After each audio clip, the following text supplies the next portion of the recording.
পৃথিবীটা আসলে এমন হয়ে গেছে যে আসলে যাকে সব থেকে বেশি বিশ্বাস করা হবে সেই সব থেকে বড় ক্ষতিটাই করবে।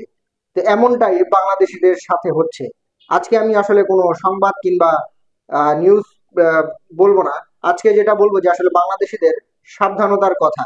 তো আমরা বাংলাদেশিরা হচ্ছে উন্নত চিকিৎসার জন্য ভারতে কিন্তু যেয়ে থাকি, এবং বাংলাদেশের চাইতে ভারতের চিকিৎসাটা অনেকটাই উন্নত। শুধুমাত্র বাংলাদেশ নয়, দক্ষিণ এশিয়ার যেসব দেশগুলো একটু দরিদ্র সীমার মধ্যে আছে বা উন্নয়নশীল দেশ, সেগুলো কিন্তু ভারতের চিকিৎসামুখী হয়ে থাকে। যেমন শ্রীলঙ্কা, নেপাল, ভুটান, বাংলাদেশ, মায়ানমার, এই সব কয়টা দেশ আমরা ভারতের উপর নির্ভরশীল হয়ে পড়ি চিকিৎসার জন্য।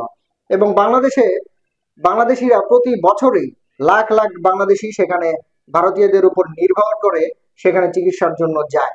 তো সেখানেই এখন বিপত্তি হয়ে দাঁড়িয়েছে। গণমাধ্যমে একটি সংবাদ প্রচার করা হয়, সেখানে বলা হচ্ছে যে ভারতের দিল্লির একটি হাসপাতালে বাংলাদেশিদের কিডনি রেখে দেওয়া হয় চিকিৎসার নামে।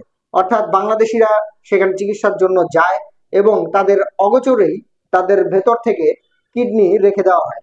এবং এটি শুধু যে দিল্লির একটি হাসপাতালে, বিষয়টি এরকম না। ভারতের অনেকগুলো বড় বড় হাসপাতালেই এবং অনেক বড় বড় ডাক্তাররাই এই কিডনি চোরাকারবারির সাথে জড়িত, যেটা নাকি ভারতীয় মিডিয়ায় প্রকাশ করেছে। তো ভারতীয় গোয়েন্দা সংস্থা অনেকদিন ধরেই কিছু ডাক্তারকে টার্গেট করে রেখেছিল যে আসলে তারা চিকিৎসা ক্ষেত্রে কি কি দুর্নীতিগুলো করতেছে। পরবর্তীতে দেখা গেল যে তারা বাংলাদেশি, মিয়ানমার কিংবা শ্রীলঙ্কা, সবগুলো এই আশেপাশের দেশগুলোর সাথে সেই ডাক্তারগুলো কিডনি চোরাচালানে লিপ্ত ছিল, এবং তারা কিডনি চোরা কারবারিতে লিপ্ত ছিল। এবং তারা তার থেকে সব থেকে বেশি যাদের কিডনি রাখা হয়েছে সেটা হচ্ছে বাংলাদেশিদের থেকে।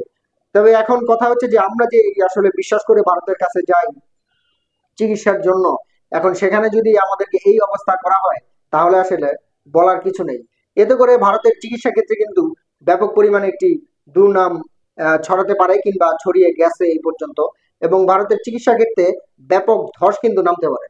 তারা যেহেতু বাংলাদেশিদের সাথে এরকম করতেছে, তারা যে আসলে নিজের দেশের মানুষের সাথে এরকম করতেছে না, সেটা কিন্তু কোনোভাবেই কাম্য নয়। তারা কিন্তু তাদেরও নাগরিকদের সাথে, অর্থাৎ ভারতীয়দের সাথেও কিন্তু এরকম প্রতারণা করতে পারে।